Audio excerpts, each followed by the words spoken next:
ฮัลโหลยูทูบสวัสดีทุกคนเมื่อนี้ข่อยสิมาบอกวิธีการนำใส่เครื่องสูบลมรถประจำรถนะติดรถบอกว่าจะเป็นรถจักร2 ล้อหรือรถใหญ่4 ล้อรถเก๋งก็ได้คือกันอันนี้ใส่สำหรับรถเก๋งเนาะส่วนใหญ่แต่ใส่กับการสูบต่อไปกันอันนี้ก็จะสูบลูกบอลกันนะลูกบาสเกตบอลก่อนเนาะหรือว่าจะสูบยางรถก็ได้อันนี้ก็จะสูบลูกบาสก่อนนั้นโดยการต่อเข็มนี่ใส่เนาะมันจะมีเกลียวหันเนาะนี่มันมีเกลียวหันอยู่บนท่อมันนี่นะท่อที่มาน้ำเครื่องปั๊มลมนี่หันใส่เลยเนาะเข้ากันพอดีเป๊ะเลยเนาะมานี่เด้อันนี้ก็เป็นเกลียวเข็มสูบลูกบาสเกตบอลก่อนเนาะเนี่ยเอาใส่มันก็จะประมาณนี้นะอยู่หลังนี่มันจะมีบอลเสียบต่อกับบอลมีสายเห็นบ่สายก่ออยู่มีสายเสียบใส่กับบอลอันจุดบุหรี่บ่จุดบุหรี่ อันจุดยาสูบนะพวกเจ้าในรถใหญ่นะ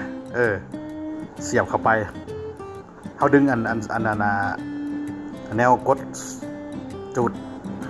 ยาสูบในรถใหญ่นะออกเอาอันนี้เสียบใส่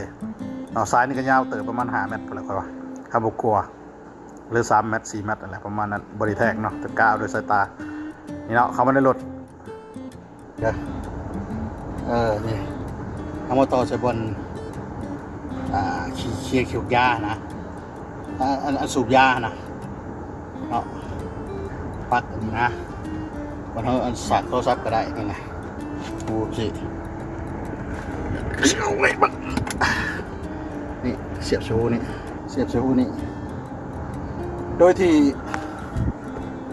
รถนี่เขาคนบริเวณใจว่าเขาสิติดจักไว้หรือบ่ติดเนาะผมบริเวณใจแต่ก็จะติดไว้ก่อนเนาะโอเคแล้วเราจะลองสูบมันต้องมีน้ำยาเนาะเขาต้องไขเต้าน้ำยาแห้งดันมันนี่เนาะไขออกไปสิแล้วก็เจาะเนาะแล้วก็มีฝาตัวนี้มันจะมีอันต่อทอเข้าออกเนาะต่อเข้าออกตามลูกศรมันเลยแหละเอาก็หันใส่เนาะหันใส่ขวาหันทอมันจะมี2 ทอเลยเนาะทอหนึ่งมันออกมาจากเครื่องนี่เนาะเข้ามาปั๊มน้ำยาแห้งดันนี้แล้วก็อีกทอหนึ่งมันออกไปสำหรับสูบเนาะนี่ขอใช้สูบลูกบอลเด้อเป็นสูบติดรถเด้อเนี่ยทีแล้วก็เปิดเนาะเปิดเครื่องแล้วก็เขาต้องงำหัวน้ำยานี่ลงเนาะบ่แม่นตั้งกันแบบนี้เนาะความหมายว่าเอาบนเมื่อกี้นี่คอยบอกกันสายเก่าสายออกนะปิดลงหลุมเนาะแล้วทางขึ้นถึงนะแล้วก็กดออนเปิดถ่ายแห้งดันมันเต็มเนาะตามันเขาแนะนำเห็นบนตัวเครื่องนี่เนาะ